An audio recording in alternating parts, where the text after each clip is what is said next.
o'clock. We'll go ahead and we'll call the meeting to order. Roll call, please. Calhoun. Here. Dempsey. Here. Fournier. Here. Crop. Here. McGarity. Rick. Here. Yor. Okay. Work session, do we want to excuse anyway? It's more of a...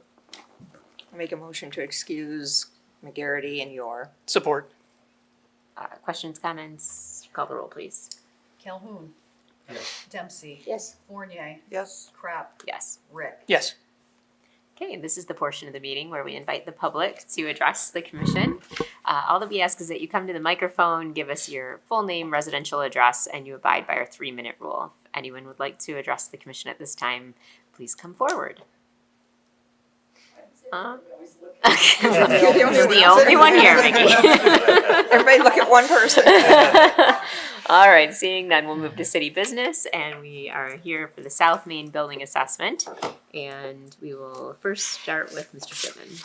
First thing I want to do is thank Tom for filling in tonight. I know we double booked, so appreciate it, Tom. No problem. So you all knew that we were doing an assessment and feasibility study for 20 South Main. So Partners in Architecture did that. They've got a lot of experience, not only building fire stations, but city halls in combination, fire and police station and city halls. So, and then being right in town was an obvious choice. So with us tonight is David Gasson and Nathan Ringholz from Partners in Architecture. And so I saw the preliminary, about a week ago. It wasn't finished yet. So I'm excited to see the finished product. They really did a great job. They got very in-depth in a very short period of time. I mean, they didn't have a lot of time to do this. And I really like what I saw so far. And I liked the fact that when you price this out, that you didn't leave anything to guess, right? You've got everything you could possibly think of in there, including contingencies for everything. So appreciate that. So I will turn it over to you guys, and it's all yours. Okay, thank you, Fred. And good to see you all tonight. It's been a while since I've been before you, so I appreciate the opportunity to share with you what we've done over the last 5 weeks. And as Greg said, Nate is here with me. He was project manager, and a lot more than that. He got into the detail as well in terms of the project. So we're going to cover. Should I speak right into this for recording purposes? Yeah. There we go. All right, I'll do my best. So what you have before you is a document that we took from the preliminary and kind of polished it up. And we also finished up some details, some things that were kind of outstanding in terms of energy consumption and those sorts of things. So we have some data to share with you on that. Also, there are 3 documents that the seats got, and Greg as well, that are going to be part of the final package. But we just created 2. We're not going to go through that in any detail tonight, but if you wanted to kind of come through that, you can. The 11 by 17 is what we're going to focus on, and there's a lot more to it than that, but that's kind of the presentation material of our efforts, and it's also on the digital screen, which I don't know if that just becomes part of the recording of the meeting. I'll refer to it a little bit. I'll try to kind of guide us through this document as we go. And also, I'd like to, if it's okay with you guys, just have this as interactive as you would like it to be. I'm going to cover material that might be a question or 2 that you want to ask at that moment. You don't have to wait till the end. By all means, just kind of let's make it a conversation, because we're sharing an effort that hopefully you'll want to know more than I'm presenting. So the table of contents is generally what we're going to cover tonight, ending up with the budget. We're going to kind of go through a progress of the assessment, the report on the assessment, the programming in terms of what are the needs the city has identified and we've recorded, and how did we take those needs and come up with some solutions. And the solutions will include a site plan or multiple site plans, building floor plans for first and second floor, as well as an alternative, and that was primarily for budgeting purposes, and there's always another way to look at it. So we have a ABC, good, better, best, however you want to look at it. A variety, because there's no one solution fits all. And then there's some graphic imaging to kind of give you an idea of what we were thinking in terms of how do we identify the city in a new location amongst other buildings, and also those elements of construction kind of work their way into the budget too. So it could be the good, better, best, and we're in the middle in terms of the materials we were thinking, and that'll be evident when we look at what the kind of the graphic character of the building is. So the first couple slides are really for background, not so much for our discussion, but you know where the building is, you know where you're located, so we're giving it some context, so when this report is looked at in 3 years or 4 years or somewhere down the road, they kind of know what we're talking about. And just going to interrupt you for a second. Sure. I think I mentioned it before, but leading up to this, to get this information, they provided a survey for all the pertinent staff at City Hall. Then they came and did a walkthrough in the fire department of both buildings, and then they interviewed the employees and department heads while they were here to find out, exactly what our needs were before they dove into this. So just wanted to throw that in. Thank you, Greg. And I'll cover that a little bit more as a process element of tonight. So the first couple of sheets of photographs are about the existing building, the exterior and the interior. What you'll know, hopefully you maybe even had a chance to walk through the building yourself. It's in fairly good shape. It's modernized, and it's got some materials that are durable. So there's not a lot in there that we couldn't say we could reuse. There are, Nate's going to cover some of the systems element in terms of the assessment, but just giving an overview of what the building is today and what we're working with in terms of how we can envision it being your city hall and your fire department and your sheriff department. So that's kind of just a really introduction to something you already know about. The assessment, I'm going to ask Nate, who's kind of done the walkthrough, to give you a really high level kind of an opinion of what the building is and what our opportunities and challenges are. Hello, everybody. My name is Nate Ringholz with Partners in Architecture. So I'm just going to very briefly walk through the existing conditions of the 20 South Main building.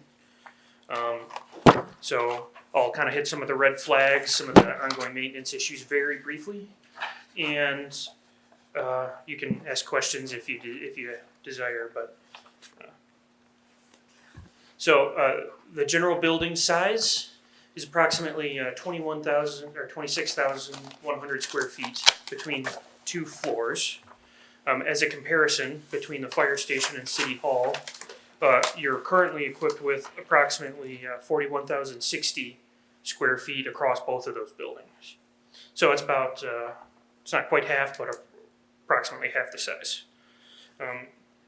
And David will get into some of the later building areas, but basically we're looking at maybe a 20 or 30% square footage reduction when we start looking at the new construction work. So that'll result in some ongoing savings. So generally speaking, the building is in pretty good condition, as David said.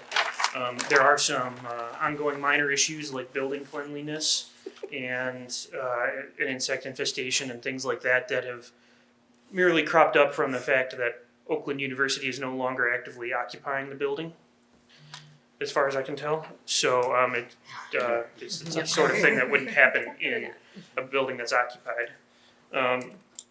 And in terms of the red flags for the 20 South Main building, the one big one is a roof replacement. That really needs to happen if you're to move into this building, and you need to do it at the time of move-in with the construction work. There's already an active roof leak, which you might have noticed in the building if you walked through it. And that really needs to be repaired immediately before construction can even start, if you choose to purchase the building, because that's observedly getting worse because it's such a significant roof leak. And there's a detailed assessment, particularly of the roof, in that 8.5 by 11 document. Yep. Near the end, it goes into quite depth about really what the issues are there. And why the roof needs to be replaced. But basically, the roof is well over 20 years old, which is the average minimum lifespan that you can expect to get out of a modern roof. So that's basically the essence of it.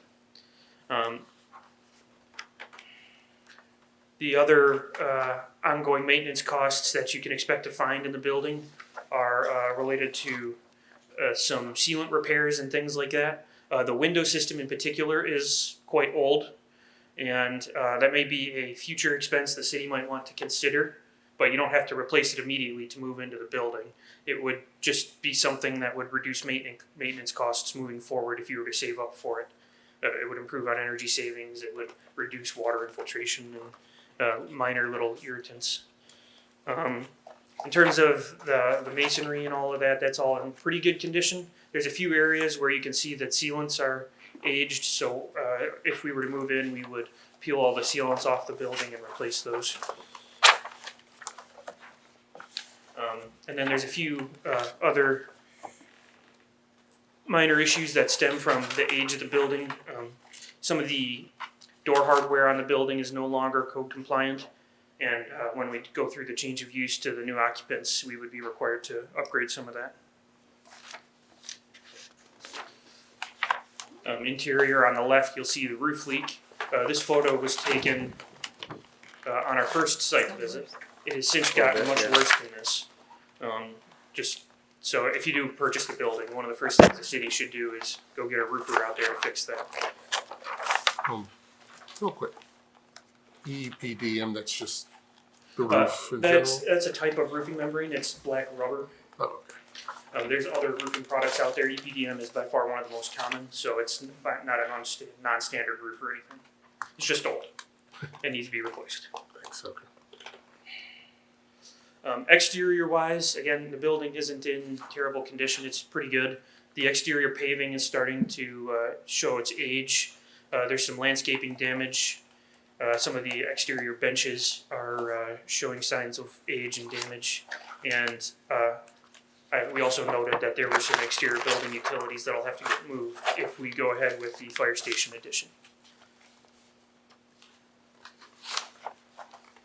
And then this page just addresses some of the initial building code analysis that we performed to essentially what we did here was we just analyzed what we're allowed to do in modern building codes against what the current conditions of the building are, and then we compared that against what we would like to do for the city hall and fire station.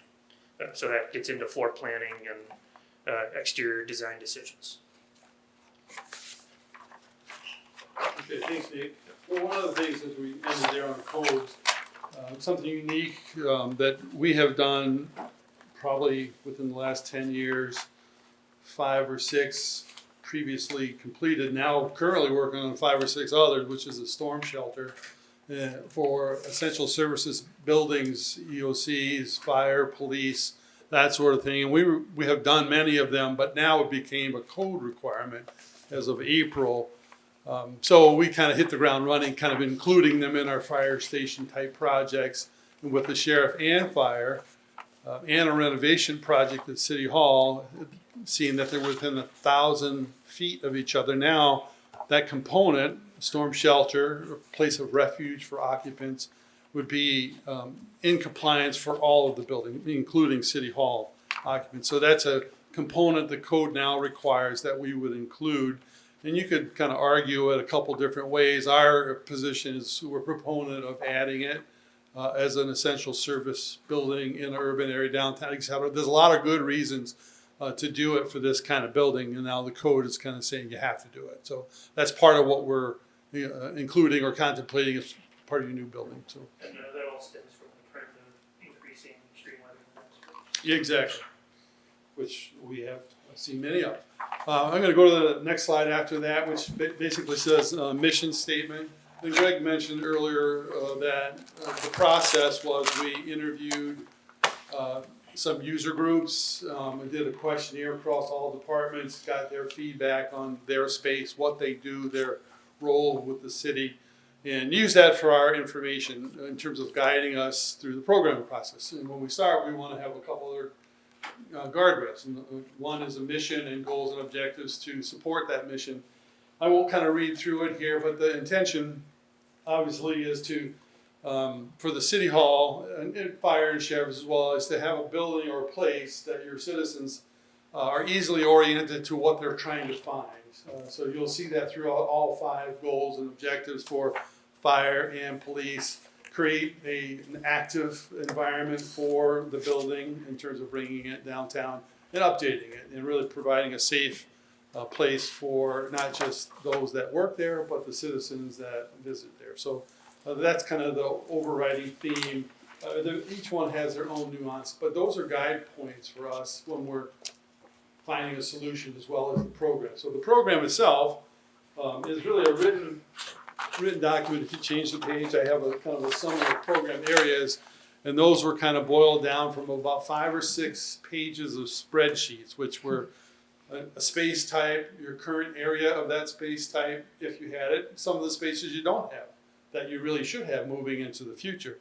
And then the number of people that would be in the space, the kind of furniture that would be in the space, like an office desk, workstation, work area, whatever it might be, and then a projected space in square feet, what you would need to have. And we looked at that in terms of a 30-year picture.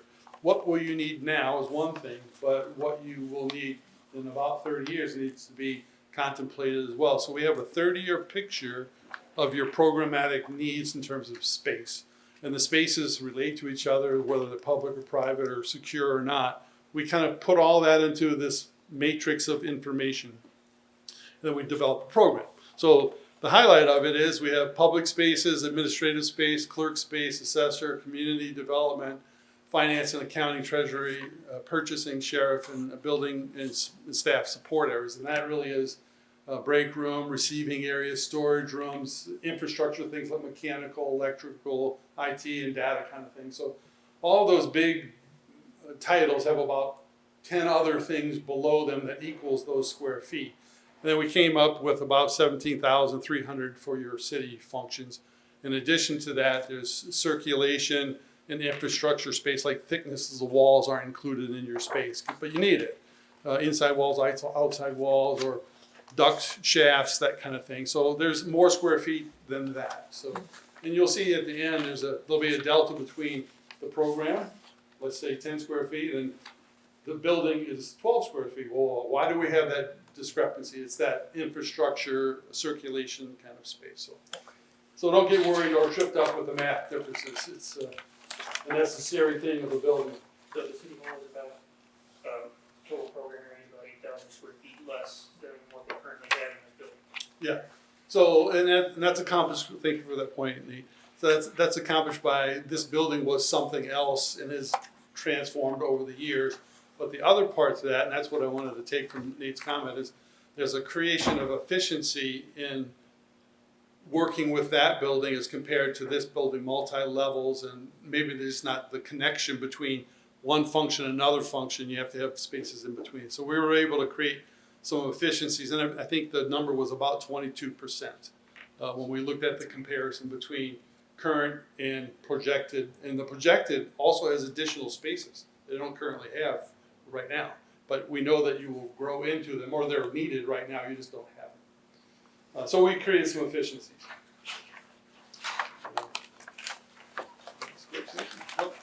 The next one, same kind of thing, mission statement, a little bit more unique to a fire station than City Hall. The underlying ones are the same. I'll just point out one, number 4, utilize advanced planning and enhanced technologies to optimize operations. So obviously a fire station is very different than a city hall. Technologies are a big part of how they operate, and operational efficiency is key, vital to their ability to respond. So that enhanced planning is a very important part, and that comes through interaction. And we're at a very high level right now. We didn't have a lot of work sessions with them, but we did meet with the chief, walk through the station, got some good ideas. But based on our experience with doing fire stations, we were able to fill some gaps and make some, I think, very wise assumptions at this point. Again, we're looking to make a very educated opinion of what your needs are and take those needs into a solution and tell you if all of that fits into that building. And that's kind of what the end goal of this process is. I can tell you right now, it's a good fit. On the next slide, we included, which is basically a graphic of like the programming I mentioned. We're looking at that as a guide to help us through some solutions. These are 2 other very accepted, recognized guides, and we use a couple others too. One is the UFC, Unified Facilities Criteria. It's a Department of Defense guideline for such things as essential services, particularly fire. Helps us with relationship planning, size requirements, etc. Same thing with NFPA, it's a guide, but it deals more in the health and safety side of things. So that plus the programming information from the user groups is our guide to help us get to a solution. So we included that so you understand some of the background of what we're using to do the planning. The next slide is kind of the program areas, again, the square feet. The main areas are public space, significantly less than what the city side of things, if you recall, that number is much bigger. And I think it's a real bonus, and I wanted to point that out, is fire has some of the same needs that the city does in terms of space. Council chambers, multi-purpose room, elections, all that kind of stuff that happens here. Fire has a need for training. Training happens in a lot of different ways. It could be 5 or 6 guys on shift doing a training session at a team room kind of thing. Or it could be more regional, department-wide, where it needs a room of this size. So with a building where you're including a couple different uses, like city hall and fire, you can monopolize or capitalize, on a space that one would need and not have two. So that number is much less than it would be if I was just doing a fire station by itself. So about 1,000 square feet now becomes an efficient factor for bringing them together. So that's why that number is a lot lower. Office and support areas, basically the administration side of things. Built into that is some spare office, I'll call it. But as you advance in your fire station, you may need a training officer, a couple of other kind of offices that you don't currently have. And so that's built into there too. Same thing with living. We have 5 dorms. I'm just kind of itemizing that because I remember it. 5 dorms. You don't have 5 firefighters in there right now. It's a 4-person station, so that's futuristic. And that overall living thing is done more modern and more towards the current trend than what is currently in the station. There's a lot of different ways to do it. Not saying this is done. It's done a certain way right now, but when we really get into detail, we get kind of rehashed again with the user groups and the fire department. Right down to the building support areas, you can see that number is, again, much less than what it was for cities. Same kind of thing. We capitalize on efficiency of having multiple functions together. So that station, 13,200, is much less square feet than you would see if I were doing a station in a standalone building.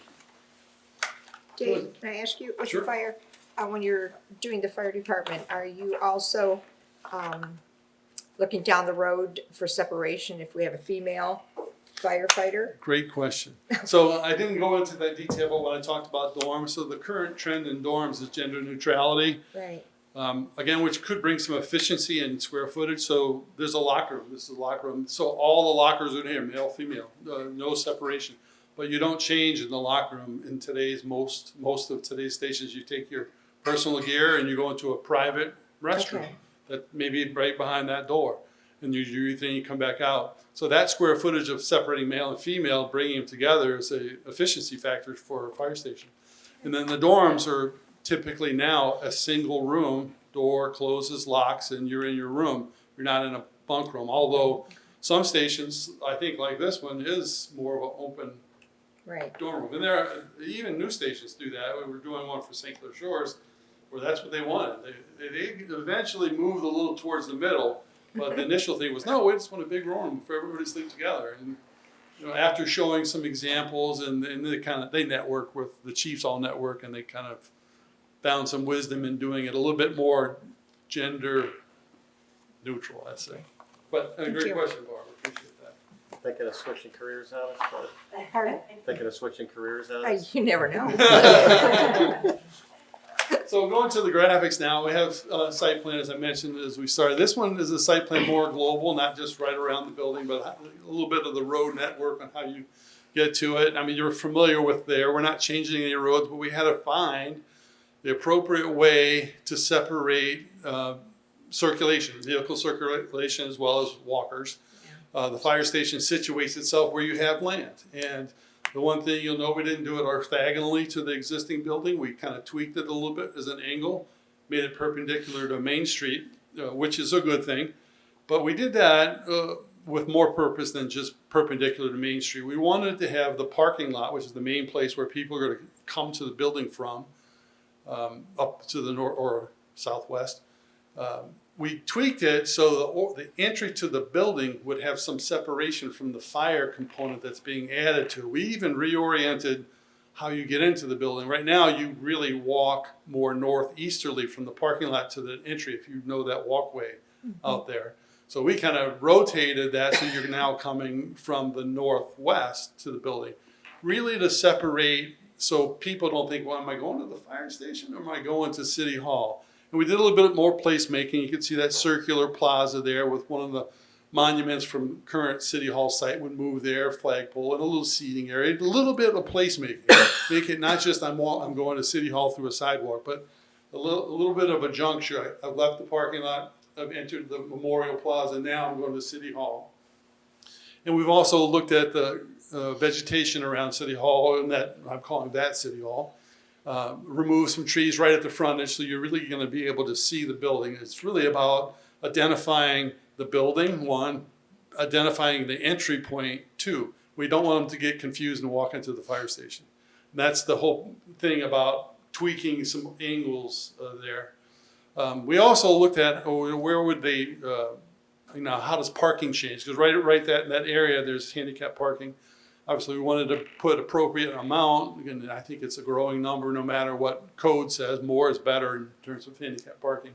So we put that in a ganged situation, so it's not a little bit here, a little bit there, a little bit over there. It's all together with an identified walkway to get to the entry point of the plaza. And then put sheriff to the other side. So the sheriff wouldn't commingle, not that it's a bad thing, but we wanted them to have an identified location to get to and also identified parking. And we say covered parking. That wasn't part of the program. We didn't interact with the sheriff yet. But we have in many other cases, and I know that covered parking is one of the things they would desire. So we showed it that way. Another question. How close is this now to the old Macomb Daily building? In feet? Can you see? Really know. Isn't it this? Yeah. Is that? Isn't it that right there? Yeah, Well, that's the tower part of it. Yeah. Okay. So I'm just trying to I- visualize, I can't. It doesn't, it will not create a congested feeling. But right now, when you go down Walnut, that little section Yeah. of Walnut, it feels very intimate. It feels nice. The tree canopy presents it a pedestrian scale. Uh-huh. So I think it kind of feels kind of nice through there, but Okay. not congested at all. I can go back to the photos real quick if you would like to see them. Oh, that's okay. I can look after, but I was just curious myself because having all this newness and that eyesore is interesting. Yeah. Yeah, something needs to happen across the street. Yeah. Just a thought. Just how to make it happen. That's So what we're showing here is 3 pull-through bays.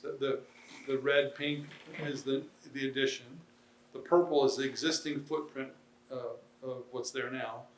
And we're also showing a drive aisle along the south property line for a couple reasons. One, we have it 3 different ways. So here's the way we're showing you.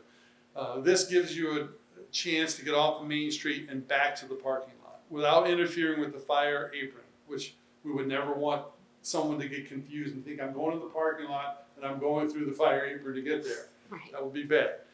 So we separated that as much as we could, but we also put parking that would be for firefighters on duty only. There'll be a little shift change thing they have to deal with, but that would satisfy the shift change or the shift to be on duty, plus give you a drive-through to get to that parking lot. That's the part over by the green. Yes, ma'am, yeah, all the way over the green. Yeah, I really like standing up here and pointing, but it might be a little difficult, but thanks for asking me that, yeah. So, I can stand up and point. okay, yeah, the pointer will work. I think we're okay for right now. The next site plan, are there any questions about generally how we're thinking of this is, the fire trucks are gonna come in off of Walnut, possibly, they're gonna come in off of southbound, or they could come right in through the apron, and that would be a choice that the firefighters or the driver of the apparatus would take. But we envision most of it coming from the west, so they're lining themselves for deployment onto Main Street. And right now, there's currently parking on both that would be east and west on South Walnut when you're driving in from Cass. So Yeah, that makes it feel tight, but here you have it just one It's side. staggered right now, so there's some towards Cass on the west side of Walnut. Yeah. There's some on Walnut on the south side. Okay, So it's not exactly back to back. right.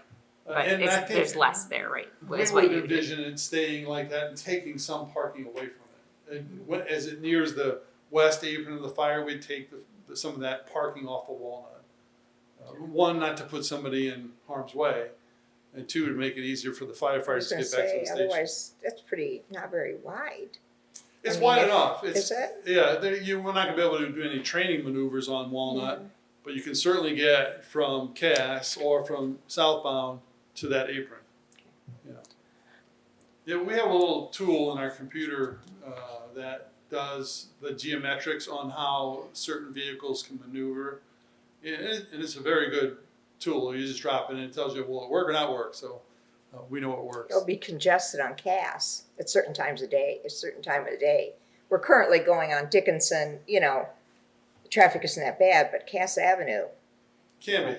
Cass Avenue is so one we of the really main have- running routes for the fire we have- department. I when you're understand, going they come south. up, but you're Yeah. turning But you would- out now Well, onto the it. best part is usually know. where you're going is to get to Gratiot, so now you have the option to bypass Cass to get Yeah. on Gratiot. My question is about, what about times when we're doing elections or something? The traffic is going to be a bit much there at Cass and Walnut compared to what we normally do.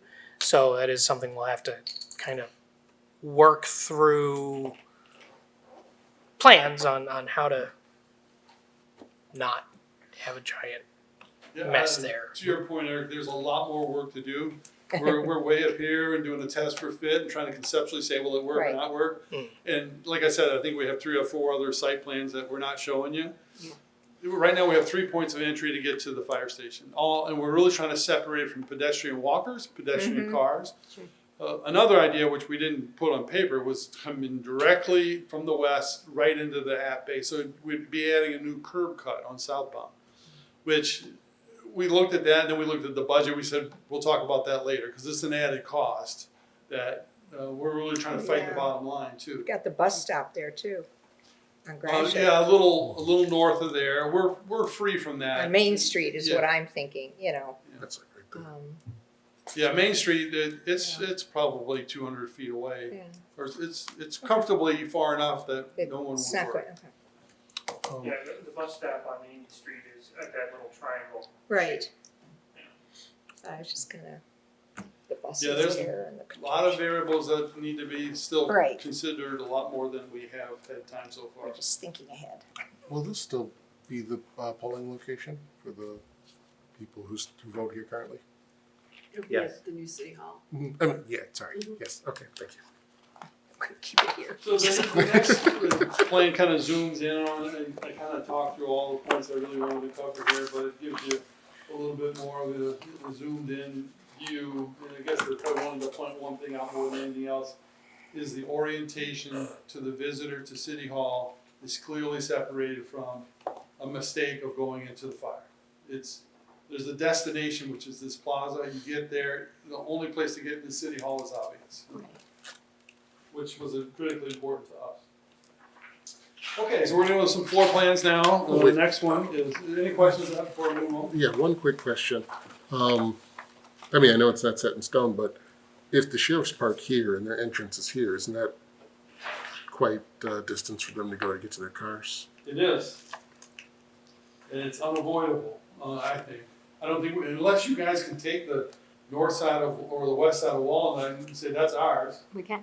Okay, there you go. Those- Solve your problem. Those are ours, right? parking. They, I mean, people pay permit parking. For We that? we own all the parking on the.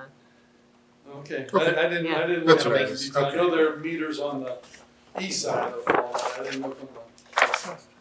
But that would certainly put them, they'll be West happy. Closer. Yeah. I mean, they're in good shape, but you know. West side against the Yeah, old. it's ours. It's part of our parking lot. Sweet.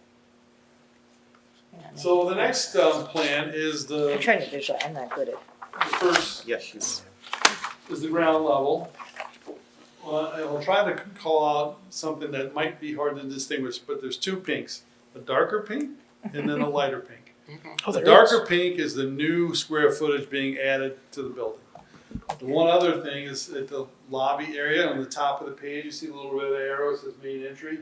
There's 2 colors of lavender. There's a dark lavender and a light lavender. The dark lavender is a new piece of square feet. It's the best. It's being added to it. Okay, a little, Again, Okay. pulling us off of that current existing entry, which is right alongside the fire. And we made that conveniently a nice little seating area. So I wanted to make sure you understood that this is not all what's there, some of it's new. And it's about 6,100 square feet of new construction. Everything else to the right is existing square feet. The blue area, which is called Sheriff, that's a first floor only, there's no second floor above that. The other parts of it, besides the blue, is a two-story element. That's where the roof leak is. That is where the roof leak is. Okay. When we walked through, Yeah, if you remember. yeah. Last time I was there, the floor was splashing. Oh my The God. roof leak got a little worse. No kidding. Wow. Okay, I'm gonna walk through this a little bit, and hopefully you can follow me. So I'm gonna be Joe Public, I'm gonna walk in the front door, the new front door. And I'll be in that atrium-like space, if you've all been there, it's got an open stair. At the top of the stair, there's a door, so you don't really know where you're going, it's gonna be closed. But immediately to the left when you walk in is the current pair of doors, and I'm suggesting we move that back just a little bit, give you a little breathing room. You can see the alcove where the pair doors are, and that puts you into the multi-purpose council room. One, trying to take advantage of what's already there. Two, we're really trying to create a city hall that will function with most efficiency and security as possible. So after hours, when someone's coming for meetings, they arrive, they're right where they need to be. They don't have to wander upstairs or leave and not exactly know how to get out. So that was kind of a security thing. The other part to it is not just for the pedestrian visitor, but it's for the staff. They're isolated. There's a shutdown mechanism that they can't go upstairs. They can only go downstairs. Other than having access control, if they needed to get up there, they'd have to be more or less escorted. Staff, on the other hand, you go through the workings of this space and up the back stair, or the stair to the north. So they have access upstairs, back downstairs, without even interacting with the public. So again, that kind of goes to the safety feature of how current public buildings are thought about and designed. Now moving in through that, the council area, immediately behind it, it says conference, and that's more or less your closed session conference room, so it's immediately available to you.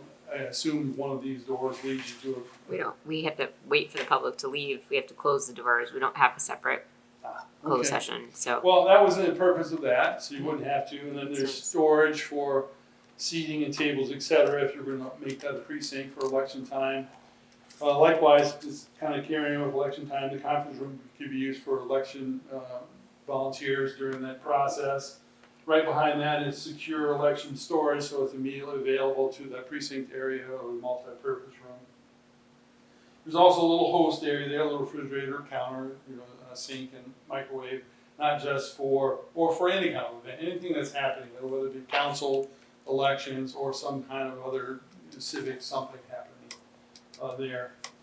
And then we included the council office, which I know you currently have, but it's something that we've seen in several city halls that we're doing where there's a need for a Right. council person to Great. come in and do their work, have access to files, and be in the right spot. So That's good. I mean, that's needed. Yeah. We don't have it here, so we have to, if we do want to meet with somebody, we need to go into the conference room, or if the mayor's not in her office, it's available. So I think it's important that the council have a space that they can leave things to, Right, filing it'd and be stuff. their secure area. This It'll would not be be a nice. multi-purpose good. team Yeah. space, it would be We a could have some- council yeah. area. And then there's a single occupant restroom, that way you can have to wander out to the lobby, do the gang restroom out there. There's a restroom within that area. And that's kind of that beige, swash of the area there, and then that's really dedicated to the multi-purpose city council functions within the city hall operations. There's some- Can I have one question? Would the election, when we do host, when we have voting, where would you have that at? would in be that election- in the Multi-purpose. multi-purpose room. In the multipurpose room, okay. So you'd set the precinct up in there. And then I'll just kind of Does that go, always work when you have, Because they have them here. That's So what we we use do. oh, this you room. always have in here, Yeah. okay. and then you don't have to worry about people using, like if there was an elevator issue or whatever, you're going right in, there's no stairs. That was- Accessibility is a great, yeah. That was something when they were talking about that. Yeah. back Don't to have the to worry about security the piece elevator. again too. Yep. For sure. voting. Yeah. Kind of along the same lines there, there's a number of circulation paths there. I mentioned earlier that staff could come from upstairs, downstairs without interacting with public. So that's that one circulation corridor. The other gets you from, I'll call it behind the curtain, out to the public way, more directly to the elevator. So the storages that are down here are directly available down the elevator into that secure corridor down to the storage. So there is some sense to it. We can do it a number of ways, and I'll show you a scheme tonight also as an alternative, or we take some of that away, really targeting the bottom line cost-wise. But this, I thought, when we were optimizing security, efficiency of flow for the staff, and separation from public when it was appropriate. The green area, well, I'll just cover the sheriff real quick. So the sheriff right now, I think, is about 2,400 square feet in your current facility. And that's kind of what they said is a general statement. We just need what we have. There's a couple other things, as I mentioned, the storm shelter. There's a couple other things that go along with that. So I think we bumped that up to 2,800 square feet. We didn't identify exactly where everything goes, but we said it's accommodating to what they have and has some flexibility. What we wanted to do is say there's stuff there now. And then you need things. So let's just say we're going to use some of the offices or define spaces that are appropriate. So we're not rebuilding anything. We're going to tear some stuff down and build some stuff. But there's enough there now that we think we can adapt. So it's less per square foot for that area than maybe upstairs, where we're really kind of taking a lot of it down. So we didn't get into a lot of detail, but we know that their program will fit in this space and that we'll be able to capitalize on some of the stuff that's already there. Not only do they have their entry from outside, but there's an entry for access into the other space, whether it be City Hall or from Sheriff's side. There's a door exchange where you can kind of go between. And I can imagine there might be emergency situations where that's going to be very beneficial. Or just from a coordinating kind of standpoint. In the center, well, I'll say from that beige, or the difference between the light yellow and the beige down, is fire. So fire is able to move into that building, except for the code classification, the stuff that really shouldn't be co-mingled. And some of the nuisance stuff, like fitness center, where they play loud music, etc. You don't want that underneath you if you're an occupant on the second floor. But all the stuff that's there now, I'll call it the living side. So they're going to be sleeping there, showering there, eating there, watching TV there. So it's not going to be a disruption to what's happening above in the city offices side of things. But we separate it into two pieces. Basically, they have administration, they have offices, conference rooms, work areas for office type of activities. And they generally want to be separated from firefighters or the suppression team. They're different, right? But there needs to be a communicating way by getting together. So there's a little corridor between the green down to the pink. And the pink is the living. That's where the firefighters are generally at.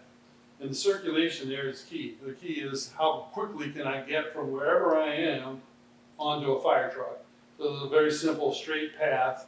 Basically, it's a double-loaded corridor with a spine right into the hot zone. And then we kind of put things by priority, what needs to be closest to the apparatus bay. So the dorms, in the middle of the night, you're waking up, how quickly going to want to go to the bathroom first and then go to the truck. And you'll see the way it's arranged. The dorms go from the furthest point, past the bathroom, right into the apparatus bay, right alongside the washroom. And what's the next thing? The lockers, then the day room, getting a little further away from the noise of where you're watching TV, etc., relaxing, all the way down to where it doesn't really matter. So the furthest thing away is linen and storage. So we kind of prioritize where you put things in a sequence and with consideration of time on how you get to the apparatus bay. When you get to the apparatus bay, it kind of becomes even a little bit more simple. It's a big box where you keep all the trucks, and you want to have proper circulation. I mentioned UFC earlier. That's a guideline that we use. That creates a bigger footprint in this station than what you currently have, or most currently operating stations in the state of Michigan are not correct in terms of their size, whether it be the height or the width or the clearance in between things. They're all really non-compliant, and for the most part. If it's not 10 years or newer, it's not compliant in that general kind of time frame. So we have 3 double-loaded, not double-loaded, but double-doored bays, so you can enter on one side, deploy on the other side. And where we double stack them, you could actually deploy it out of two sides. That's not typically the way they do it, but that gives you a little stacking space. And we made it deep enough that you could have one bay, and you could have two.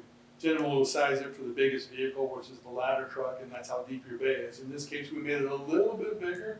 So if you looked at the center bay, or the center of that, you can see one long vehicle. And on the top side of it, it's got a pretty good buffer as compared to the vehicle on its left. The vehicle on the left is sized by meeting the requirement. So we get a little bonus space behind the biggest vehicle. But that allowed us to get two vehicles in one bay.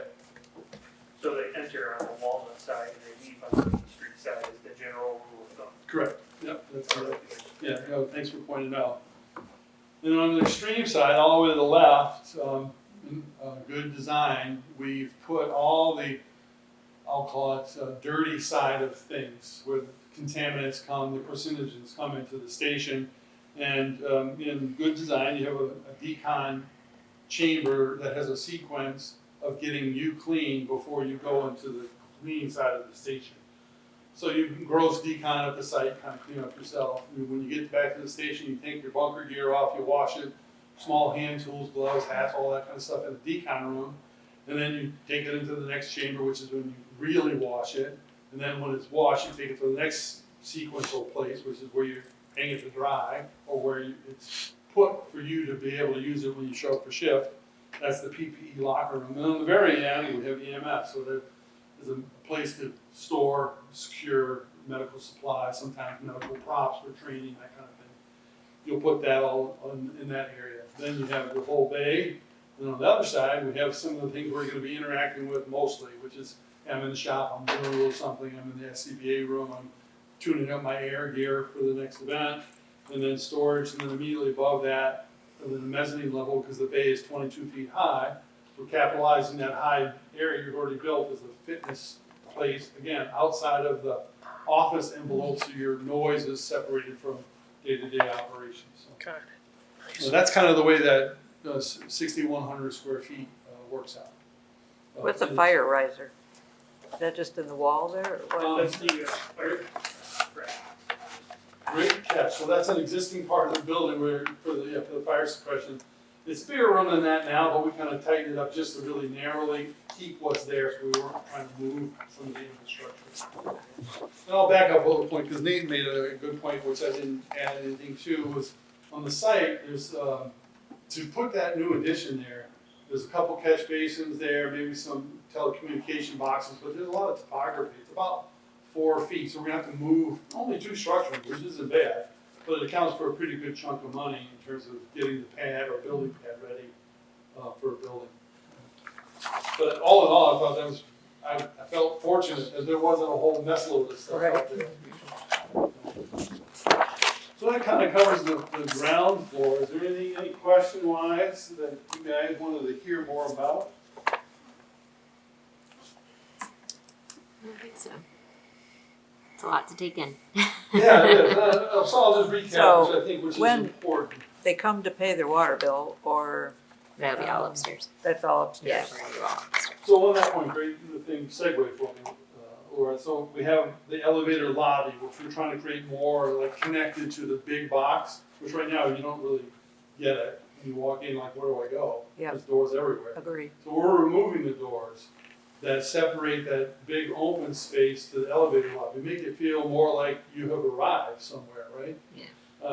And then likewise upstairs, where you get up there, there's a door. You don't know if it's locked or not. Do I really want to go up the stairs and hit a locked door? That's just now. But obviously with City Hall, it's going to be open, but we're taking it out. So you really have a free flow, a good sense of orientation for your citizens. That's the most important thing, I think, when you go somewhere or anywhere. But when you go to City Hall, there's 10 different things you can do, and you got to ask 3 or 4 people right now, like, where do I go?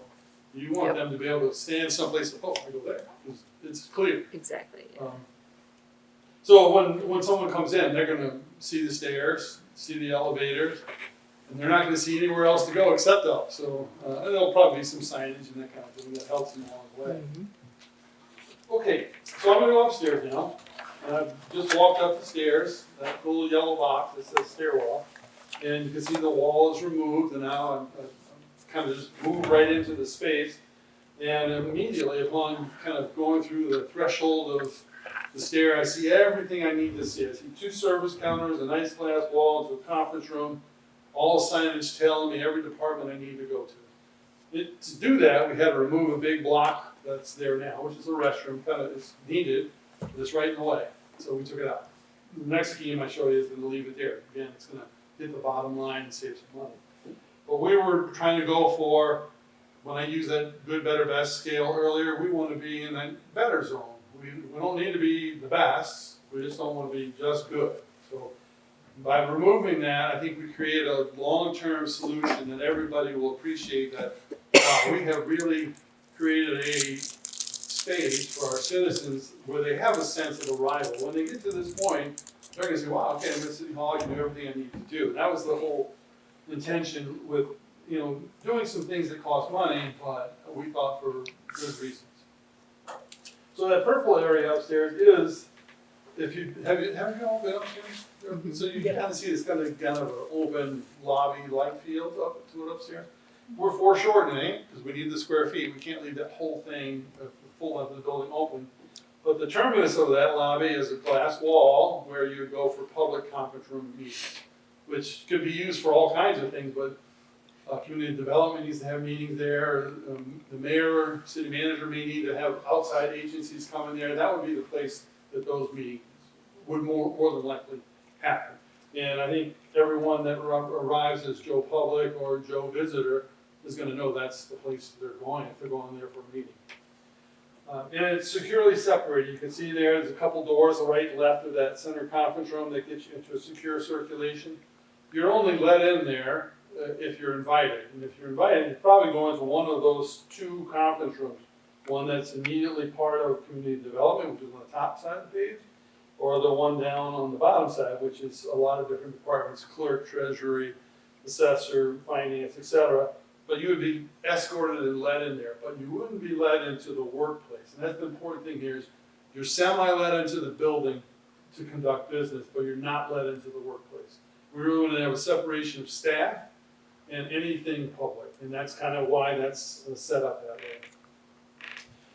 And you can see the general plan within each, I'll call it 2 different sides. Community development's got an open work area, very visible, not just from Joe Public looking in, but all the staff members working in the workstation. You can see there's a public person at the counter, so they're able to service them. And then there's a backdrop of offices which have borrowed lights or walls that are windows. So one light from outside transfers through the office to the work area, so everybody's getting an experience of daylight. So the top area where it says open office area, that's community development? Yes, that Okay. blue area up. Just yeah, I'm double sorry, checking. I didn't Yeah, that's really- all right. So Just double that's checking. all community So development that's side. like Brittany, right, And then here. what I'm saying, open offices, those little U-shaped things with a chair, that's a workstation, so it's not a Yeah. walled-in office, it's just and everyone I think can understand what cubicles are. These really, they're not cubicles with high walls, they're workstations so you can interact with staff and see public. That's the intention there. And likewise, if you're in an office, you can see over them to the counter also, or at least see what's happening interaction-wise. And that happens on both sides. On the bottom half, it's the treasurer, the clerk, the finance, and the assessor. So they're clerks, I'll call them. There's probably a better deputy word for it, clerks, but or, yeah. they're in open workstations to be able to service that counter. And then there's all the appropriate work areas, the host areas where they have the coffee pot, and little sink, that kind of thing. Immediately within those areas, so they don't have to go somewhere else out of the service area to do those things. They're immediately available to do what they need to do, but also to serve the public, should the public, walk up to the counter. And that happens on both sides. And I'm sticking to the bottom here. I'm kind of working my way to the right. We have the administration suite, which would have the ability to close it in, so there's doored areas there. There's also an entry into the administration suite as if someone is being escorted from the public lobby through that secure circulation. So then they would also have a sense of arrival to the administrative suite. They're not kind of walking through back corridors to find their way there. It will have a clear, I think, an honoring way to get to you're in the public or out here to where you need to be. So ceremonial, I guess, is another way to put it. And then within that area, is restroom, work areas, and a little bit of a seating lobby area.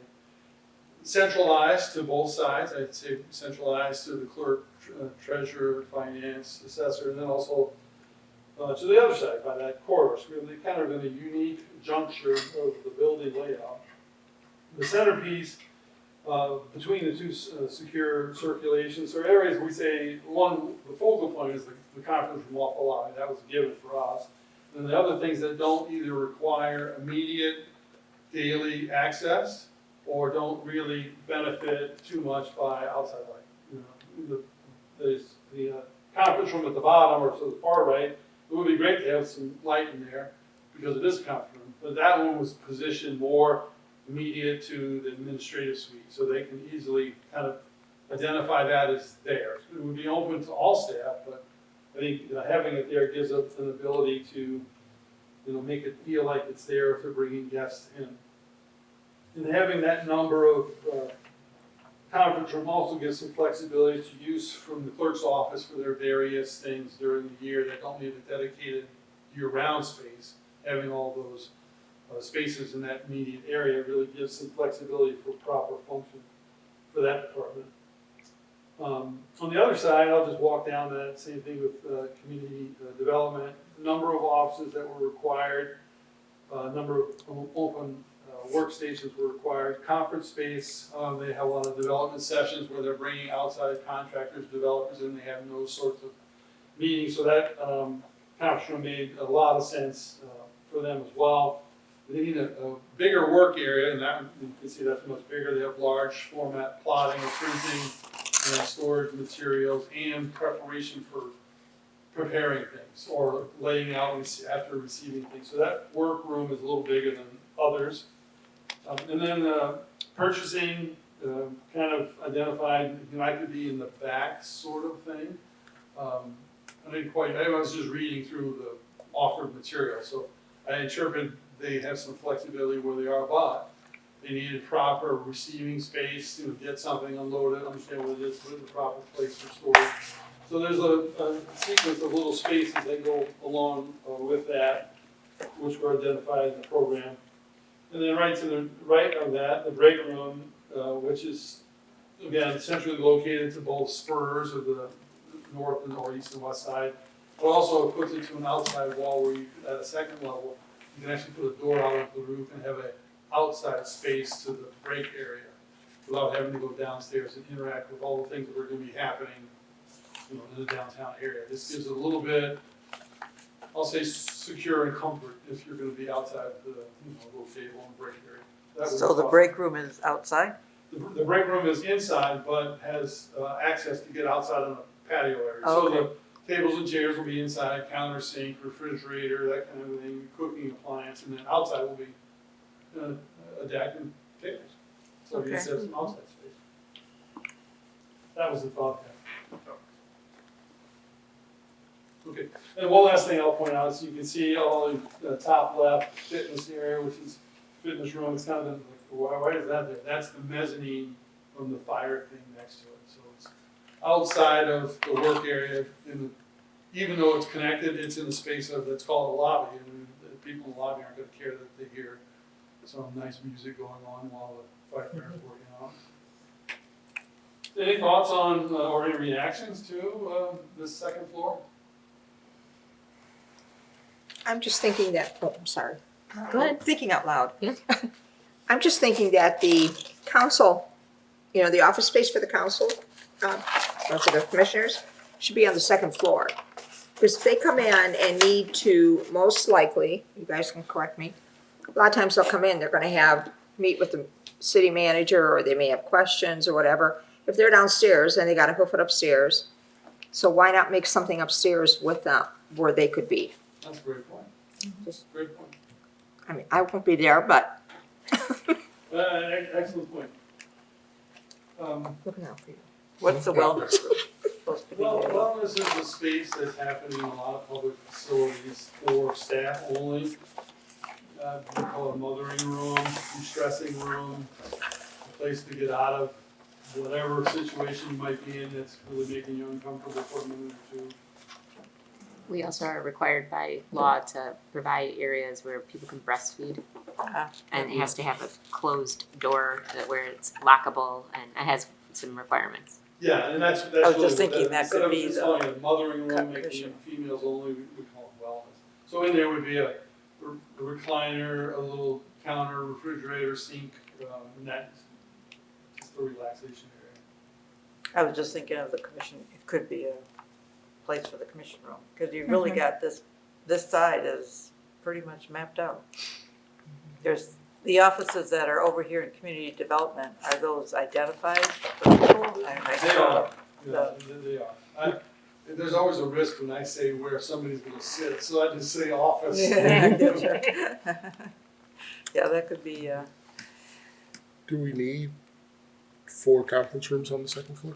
No, I was just gonna Right. say I was gonna that. say, I don't think so. I think you but- got plenty of I think we space have, with, yeah. with an extra conference room or 2 Right. where you could do convert. something with it. Well, and like, there's a lot of restrooms right by the, I mean, it would be nice if there's one in the admin suite and the other areas, but I mean, that maybe, there's a lot of, I think there's some I play. think there's a room to play with there. Yeah, I Yeah, think that's a lot where of we have conference a rooms. couple where they're doubled, just make Yeah. it one. And I think within, this is my opinion, within, let's say, the department to the south side or bottom side of the sheet, where it's a concentration of employees, and I'll say it's probably close to 10, so one bathroom will kind of work. My point in putting it there is that you don't want to send them out to the public lobby and to the public bathroom. Right.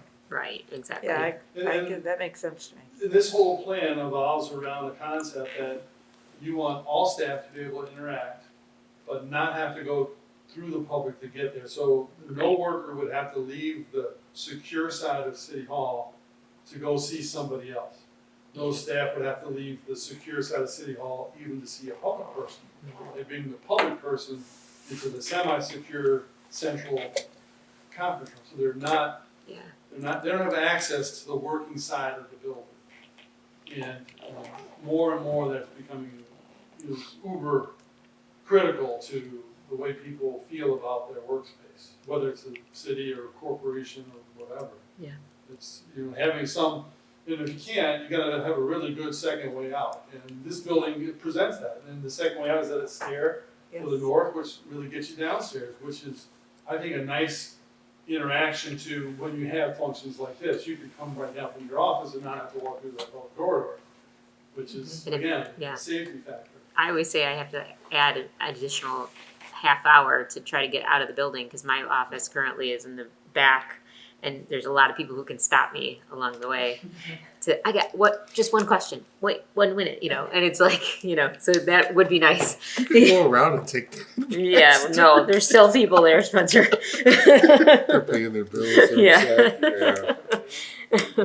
The other thing I wanted to add about this, other than the point the mayor, or not the mayor, but Barb made, was the city council commission room on the lower level is now on the second level, but all other staff is on the same level, which makes efficiency in the way you operate. So you don't count the 30 seconds it takes you to go everywhere, but by the end of the month, where did that 2 hours go?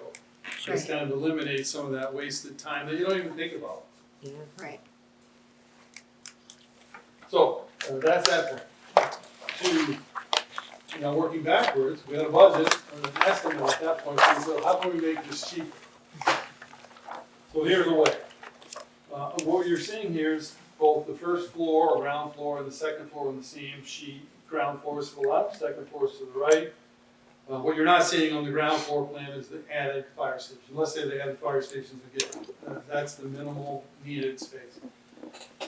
So what we looked at here, and I'm going to use the graphic on the right to better or best illustrate it. The blue, the lines that go left to right that really define the left block, top and bottom, are the existing walls there. So the way we could save money is to use more of what's there, and not just walls and doors, but distribution of electricity, distribution of air, and the things that hide those things, the ceiling. So if we use those walls, we could save a lot of ceiling, we could save a lot of ductwork, save a lot of electricity that's distributed around the building. We have to make some compromises, but you can see the similarity in this footprint here. That purple area in that graphic is generally the same public lobby. The box in the middle of it's existing bathroom, so we'll leave it there. It obscures some of the view, but let's say you get past that, then you still have that kind of threshold of, hey, I've arrived, and you still see all of that, the service counters left and right, you still see the conference room right in front of you. And then everything behind it, and all that blue box that's undefined, becomes the same kind of thing we just looked at. It's a new arrangement, some things get deeper, some things get narrower, but we fit all that same stuff in there. And we preserve some of the existing infrastructure, just some of the walls. But the flooring in there, if we don't start trashing it all, we kind of could keep it. And there's a pretty significant savings in doing that. It's an exercise we didn't go past this point on. But we know from having done a lot of this sort of, I don't want you to call it value engineering, but that's what you hear. This is more value planning. So we're being thoughtful about how we're going to save money or could save money versus a knee-jerk reaction later on when you feel like you're in a corner and you got to do something. We're at least thinking about it in the head. So I get the bathroom idea there, that's gonna stay there, you save money. Did the wall, the interior blue lines that are against the yellow, did you make that smaller? Because you left that wall there? Yes, so I'm gonna try to illustrate. So this line right across here, that blue, Yep. not that far away, and this one down here. Yep. Those are existing walls that Right. define not only the center kind of common space, but define everything behind it. If we can keep that, and I'm confident we can, the compromise initially is that the bathroom stays and this becomes a little less Yeah. easy to orient or immediate orientation. It's not bad, it's really not bad at all. It's just better if that thing's not there. Sure. But that probably costs you But- $100,000 to move it. Yeah. So we're keeping this wall, and this thing, making all this work. We haven't worked it out, but we'll make it work. And this will save you a pretty significant amount of money. Not So on because- this one, you moved that wall. Correct, I knocked it down. You I basically pulled it. said I think it everything must was there is have coming gone down. out. Yeah. Yeah, you got it. Pretty much. Yeah. And taking down the walls is one thing, but when you take down the walls, ceilings come down. Ceilings come down, lights come down. Lights come Yep. down, electricity gets monkey with. So For sure. it's got a ripple effect. So what we're trying to say, there's a way to accomplish the same concept with a little compromise that'll save you money. And that's what this is showing. So on the first floor, it's less savings, but same concept applies. Basically this green area, all of that green area, the box in the middle is gonna have minor modification. But we're essentially saying this is gonna be smaller than the concept I already showed you, but it'll still work. Get you off the corridor, the walls are there, ceilings there, the lights are there, we can use that like it is. And then the space behind it gets a little bit modified. This long corridor that gets you to this back clump of green, all that stays the same, there's a lot of savings in doing that. Red, unfortunately, we have to modify all of it. Sheriff, like I said earlier, we're gonna use everything we can, we didn't define it yet, but that's gonna be kind of in the middle of full renovation or just modification. So there's savings there, and on the grays, on both versions, leave them like they are. And I don't think there's a lot to do other than general maintenance to them. We can polish it up a little bit, but call it good. So this scheme is north of $500,000 worth of savings, which is a pretty good chunk of change. Yes, it is. And I'll And it say still it's is all the same compromised, but security. it's not gonna kill you. It's all the same security. Same exact approach. Same exact approach. And also, it's still, when people are walking in, you're still getting the benefit of moving the door, having the door. All that, same It's concept. Same concept, Yeah, perfect. but essentially, I'm not gonna dwell on the first floor because there's a lot of change because of fire, but on the second floor is where the impact is gonna be, the bathroom's there. We can make that okay, but we really can't. Okay, It's just, if we could move it, it would just be so much Yeah. nicer. right. I can see it. I mean, you make those decisions at home, I really wanna do this, but I'm gonna do this because it costs half as much. That $500,000 number, I'm not sure it's in the presentation anywhere. If you guys want to write that down, it might not be a bad idea. It's not in the presentation. So Mike and I were kind of brainstorming along the way here on a couple of things. So the next couple of images, kind of trying to say, how can we define the character of this building, not as an office building that's been there for 30 years or so, but as a civic center, a municipal building. And we had to do that from a couple of different points. So here's a main view of the building. This is more or less looking from the corner of Cass and Main Street on the east side, kind of giving you a frontal view of this becomes the city hall part of the building. So there's a little bit of a marquee element that we're adding to change it up a little bit. We'll accent of green, kind of city color, kind of striping the building together, the existing plus what the new would add to it. And you can kind of see faintly on the left side of that first image, the fire station kind of creeping into view. The next view kind of, we walk down south on Main Street, and we're south of the building, kind of looking back towards the northwest, and we're seeing a little bit of existing building and that marquee element we saw all the way on the far right. And then the new fire station added element, and then you can see the green kind of continuing, tying the two buildings together. Couple flags. Trying to make it look different. Yeah, a little bit different. It's hard to marry things together and be exactly the same, and they're different. One's I'll call it an office building, one's a fire station. They're different. Again, cut down the confusion. Yep, big doors give it away. One question. We don't have it now, but I do see some cities have it because I don't know if there's more traffic on Main Street. Do we have to, is there a threshold where we'd have to put up like one of those traffic lights to stop traffic when there's a fire truck pulling out? I don't know if that might be a Jeff question. That's a great question, but I mean, it's a great point. I don't know if there's a criteria to do it. It's more of a conversation with fire chief and kind of the I mean, there's not a light there now, municipality and the. so I don't know. From what I recall of our conversation with the fire chief, we did bring that up, and he said he didn't think it would be necessary. Okay. We'll revisit that if the project moves forward, of course, but that's what I recall of our conversation.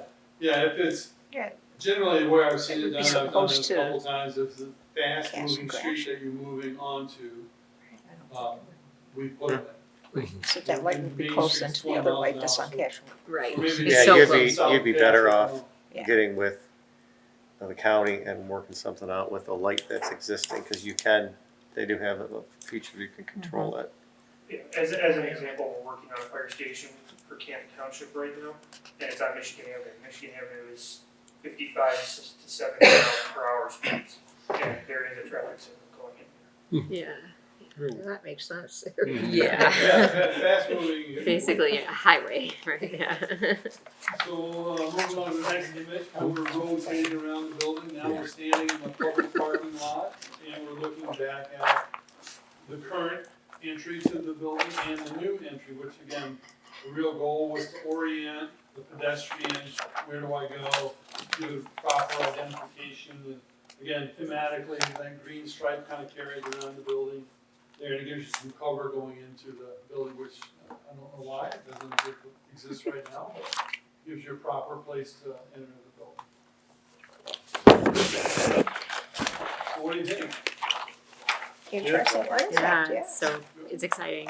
I think I'm more concerned about the next section. Exactly. Yeah. But yeah. Some happy thoughts before we got there. How So- much do you like it? The budget, they Gosh, my mom looks great. quite a bit. I mentioned early on that there's a significant amount of site work that we have to do to manipulate to get the building there.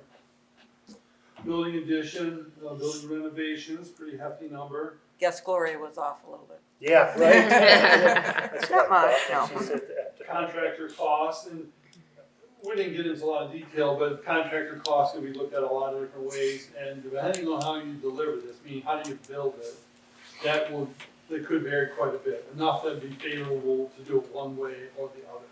Whether it be a general contractor, a construction manager, or a design build approach, all very different, and that number changes significantly, all three of them.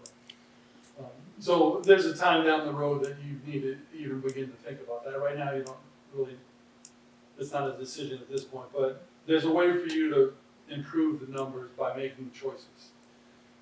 So we've estimated construction costs at $10,550,000, which would be a pretty good investment on a building that's already got value to it.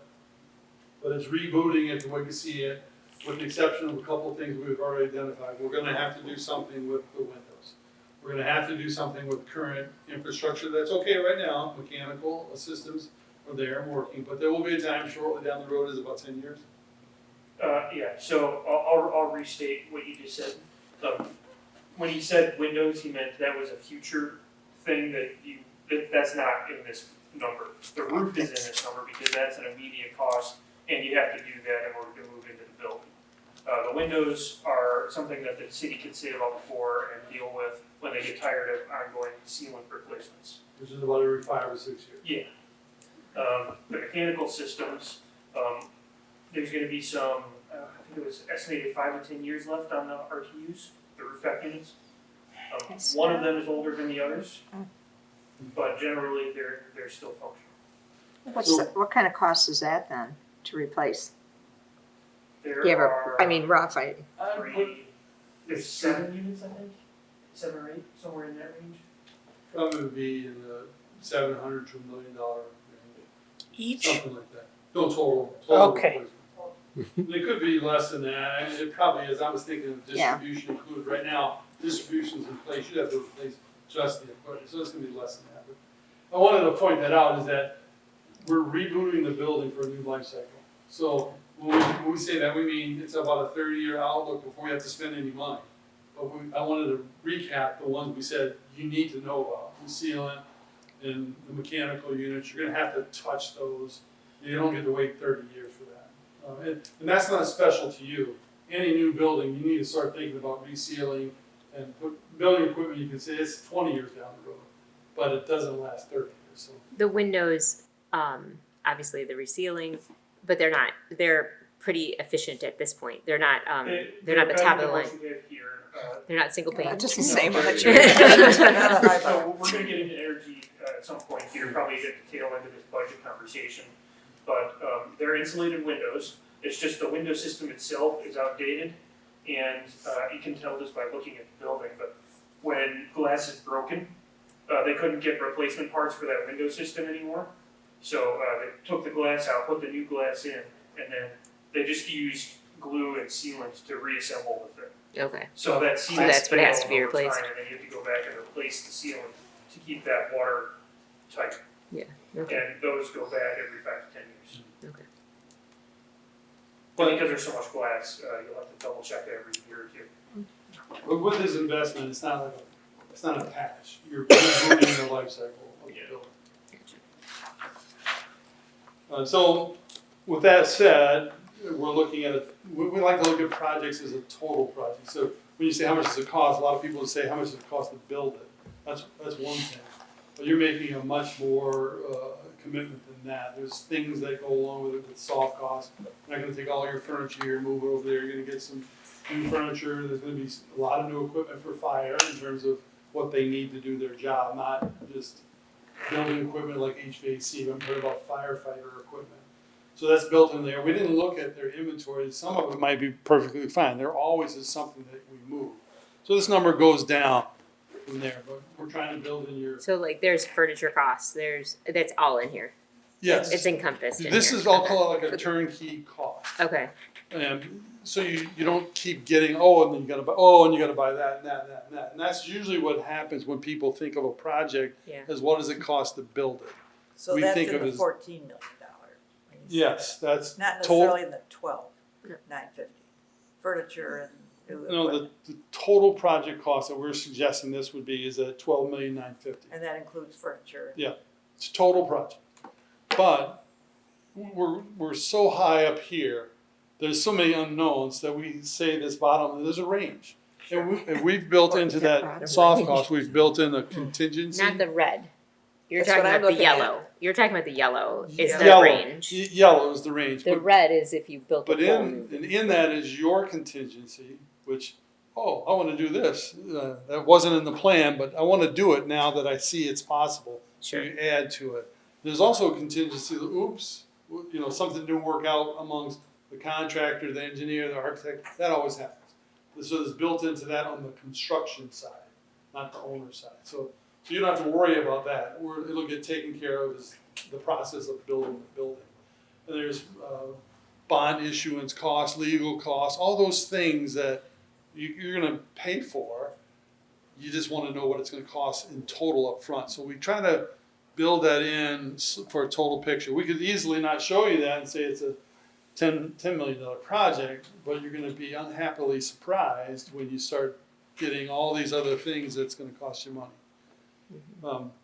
So then bumping down, and that 12,950, we put a range on it, on one side or the other of it. And typically, I think the last bid we did got 5 bids under, and that was a general bid.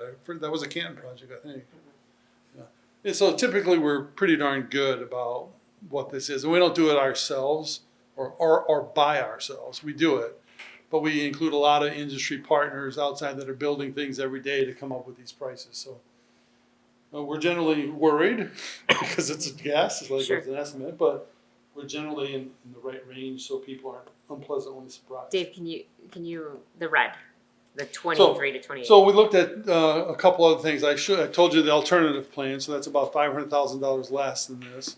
And then there's this other one in red, which is, scrap this idea. We're building a new building somewhere else. So I know you're not doing that, but we wanted to give you a comparable, what if we were, is this a good value for us to take an existing city, not city asset, but an asset in the city and turn it into our new home?